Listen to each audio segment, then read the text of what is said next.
last award today is the James E. Meekins Award. And I'm going to step aside so that Tina can read what that award is about to you, and then I will come back up and without my notes and see what I can do to honor that individual.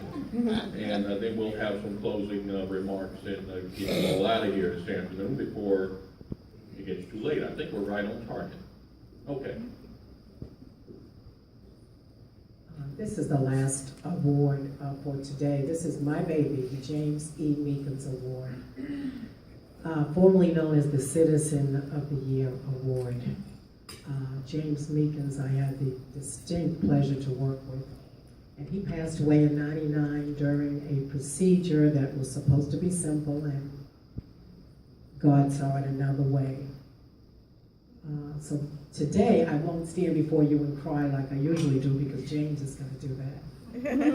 I will read to you the purpose of the James Meekins Award. The James E. Meekins Award honors an individual with a disability who is recognized for his or her outstanding achievement in the workplace and for significant contributions that increase public awareness of individuals with disabilities. The nominee is going to be evaluated on demonstrated initiative and activities, accomplishments, and other pertinent factors. James?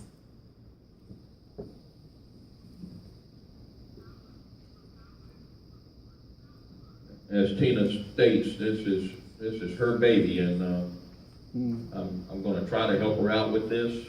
We wanted to, the committee wanted to recognize someone that embodies what Mr. Meekins was about, and somebody who works really, really hard to overcome his own physical adversities, who strives tirelessly to be inclusive for himself as well as people like him in the community.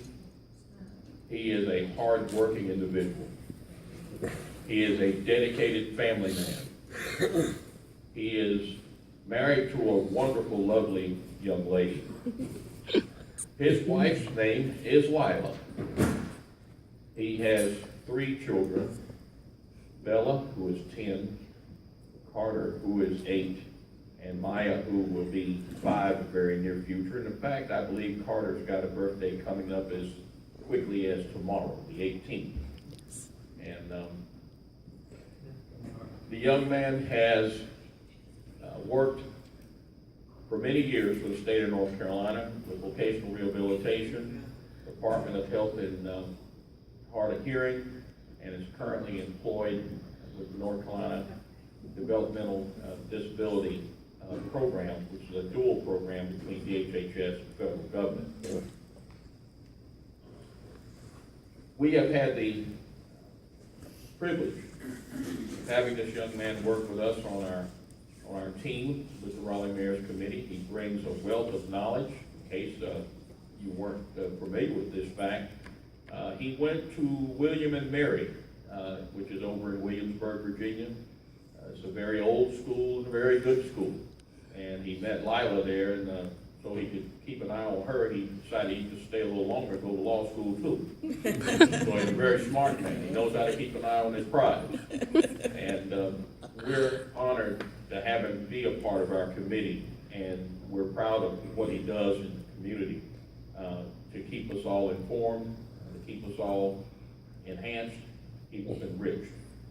Today he brought a proclamation that was issued by the governor for recognition of National Disability Employment Awareness Month. And before I recognize him, I'm going to ask if, Ginger, you have that? That proclamation? Oh, you got it?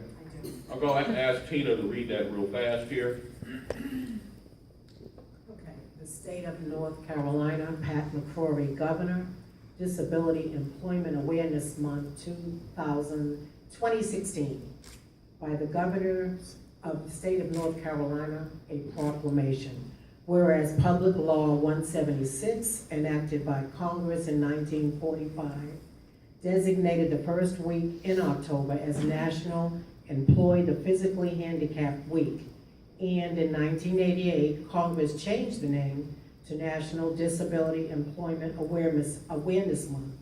And whereas North Carolinians with disabilities represent a significant percentage of the state's population and experience disproportionately high levels of unemployment, dependence, and poverty. And whereas many North Carolinians with disabilities have the ability and desire to seek employment in settings that provide opportunities to earn competitive wages and benefits, enable them to reach their maximum potential, achieve economic self-sufficiency, and contribute to their communities. And whereas North Carolinians with disabilities have a positive impact on the economy by earning wages, purchasing goods and services in their communities, and becoming self-supporting. And whereas workplace embracing diversity by welcoming the talents of all people, including people with disabilities, are a critical part of our efforts to build an inclusive community and strong economy, providing that inclusion works. And whereas the state of North Carolina supports and encourages individuals with disabilities to find employment, thus fostering the key objectives of advancing individual well-being and reducing the demand on public resources, which can then be reauthorized to those with the most significant needs. And whereas individuals and their families, in addition to the state of North Carolina and local governments, the business community, and the general public, benefit greatly from increased employment of people with disabilities and share the responsibility in achieving this goal. And whereas,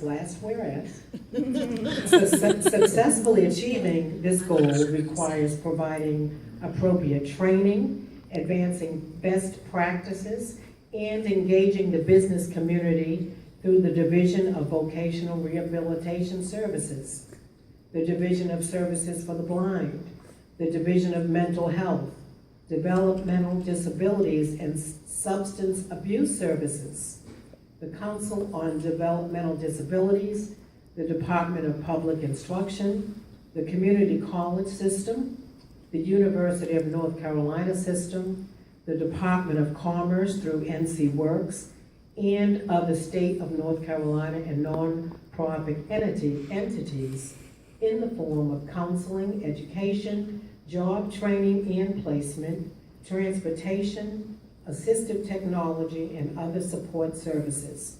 Now, therefore, I, Pat McCrory, Governor of the state of North Carolina, do hereby proclaim the month of October 2016 as Disability Employment Awareness Month in North Carolina and commend its observance to all citizens. That's from your governor, Pat McCrory.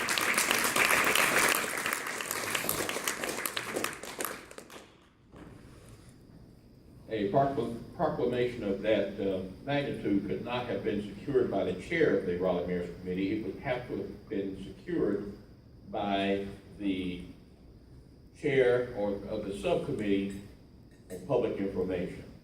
And the chair of that committee is our own Philip Woodward. Philip, come forward.